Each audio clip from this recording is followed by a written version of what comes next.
네, 안녕하세요. 미국 주식 멘탈 케어하기 멘탈이 전부다입니다. 네, 오늘 기존에 모두가 다 알고 있었던 CCIV랑 루시드의 합병이 정식으로 발표가 됐습니다. 합병 금액은 총 160억 달러 정도고요. 각 주체별 합병 금액을 보시면 기존 루시드 주주들이 117억 달러 정도의 지분을 가지고요. 그리고 CCIV의 주주들이 21억 달러 정도의 지분을 가지고, 그 다음에 파이프, 이거는 Private Investment in Public Equity라 그래서 피합병사, 그러니까 루시드를 사기에 스펙의 규모, 그러니까 CCIV의 규모가 너무 작아서 추가 투자를 받는 겁니다. 이 추가 투자자들의 지분이 25억 달러 정도 있는 거죠. 그렇게 해서 총 163억 달러 정도의 금액으로 합병이 되는 것이고, 합병은 올해 2분기 안에 완료가 될 예정입니다. 합병 절차가 완료되고 나면 CCIV는 LCID, 루시드로 변경되게 됩니다.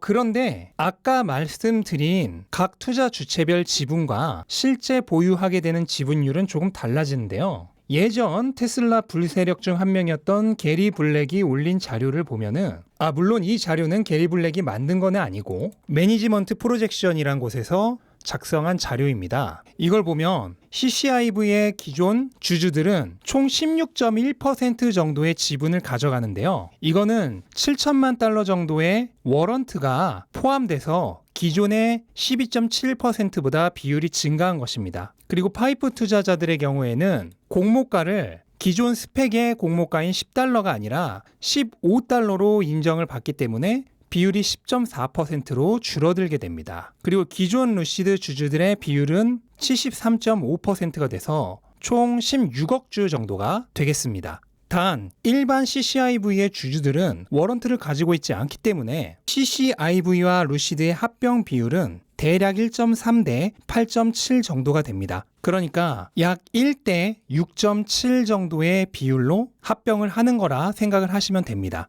현재 루시드의 가장 마지막 거래일 종가상 시가총액은 약 148억 달러 정도입니다. 근데 애프터마켓에서 이 합병 발표가 나고 나서 무려 30%가 급락을 했어요. 급락한 이유는 첫 번째는 당연히 뉴스의 팔하락이었고, 두 번째는 합병 비율이 지나치게 CCIV에게 불리하다는 거겠죠. 그 두 가지 이유 때문에 30% 하락을 했고, 그로 인해 만약에 이 애프터마켓의 가격인 40달러로 거래가 시작되게 된다면 시가총액은 약 104억 달러 정도가 됩니다. CCIV와 루시드의 합병 배수인 5.22를 곱하면은 루시드의 시가총액은 541억 달러 정도가 되는 것입니다. 그러니까 이거는 포드와 GM의 중간 정도에 위치한 시가총액입니다. 조금 더 알기 쉽게 표로 보여드리자면 CCIV가 30불일 경우 루시드의 시가총액은 400억 달러가 되고요. 40불일 경우 540억 달러,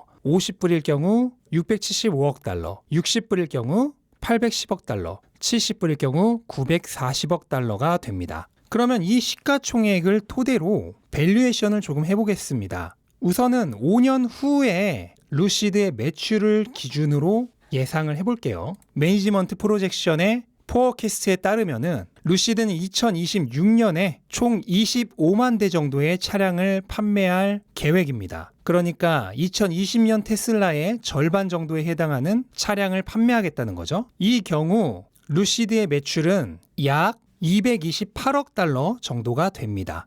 근데 저는 어떻게 이 계산이 나왔는지는 잘 모르겠는데 25만 1000대를 팔아서 228억의 매출을 올리려면 차량 한 대당 평균 매출이 9만 달러여야 되는 거거든요. 그러면은 지금 루시드 에어 가격으로도 조금 이 납득이 안 가는데 이후에 나올 차량 가격도 훨씬 비싸다는 거죠. 그 얘기는 차량만으로는 당연히 절대 이 매출이 안 나오고 지금 테슬라가 하고 있는 것처럼 여러 가지 추가적인 매출을 만들겠다는 겁니다. 근데 그게 뭐 가능할지 불가능할지는 제쳐두고 그냥 이 표에 나온 이 숫자를 그대로 인정해 준다고 했을 때 2026년에 루시드의 밸류에이션은 어느 정도 잡아야 할까?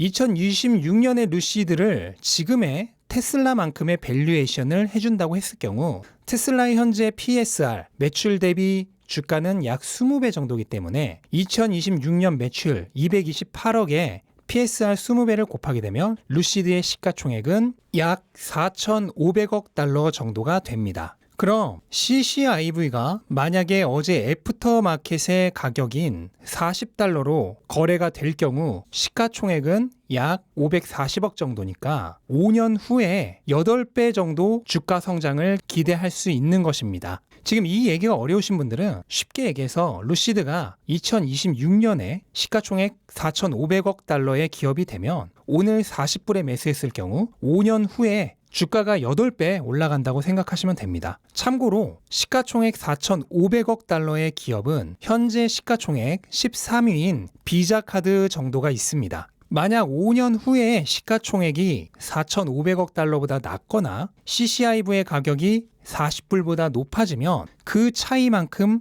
수익도 줄어들겠죠? 자, 여기까지는 모두 숫자입니다. 그리고 우리는 주가가 이 숫자대로 안 간다는 거 아주 잘 알고 있습니다. 그러니까 결국 나머지는 본인의 판단입니다. 루시드가 성공적으로 전기차 시장에서 살아남고 앞으로도 성장을 계속한다면 여기 나온 표보다 훨씬 더 많은 매출을 거둘 수도 있는 거고 밸류에이션을 지금의 테슬라보다 더 높게 받을 수도 있는 겁니다. 그러니까 여기서부터는 여러분이 스토리를 그리셔야 합니다. 루시드의 미래 기업 가치와 성장 스토리를 그려봤더니 충분히 미래가 밝고 스토리가 명확하게 그려진다고 하시는 분들은 투자를 하시면 됩니다. 하지만 스펙주는 떨어질 때 사두면 나중에 무조건 오르니까 일단 묻지도 따지지도 말고 사자. 이렇게 투자를 하시는 분들이라면 저는 언제나 그랬듯 그런 도박은 하지 말라고 말씀드리고 싶습니다. 물론 그래도 하겠죠. 네, 결국 모든 거는 본인의 판단입니다. 제가 해드릴 수 있는 마지막 조언은 좋은 투자라 생각되시면 투자를 하시고 부디 도박은 하지 마시라는 이 한마디입니다. 네, 이상 영상 마치겠습니다. 영상 도움이 되셨다면 구독과 좋아요 부탁드리고 오늘도 좋은 하루 되시기 바랍니다. 감사합니다.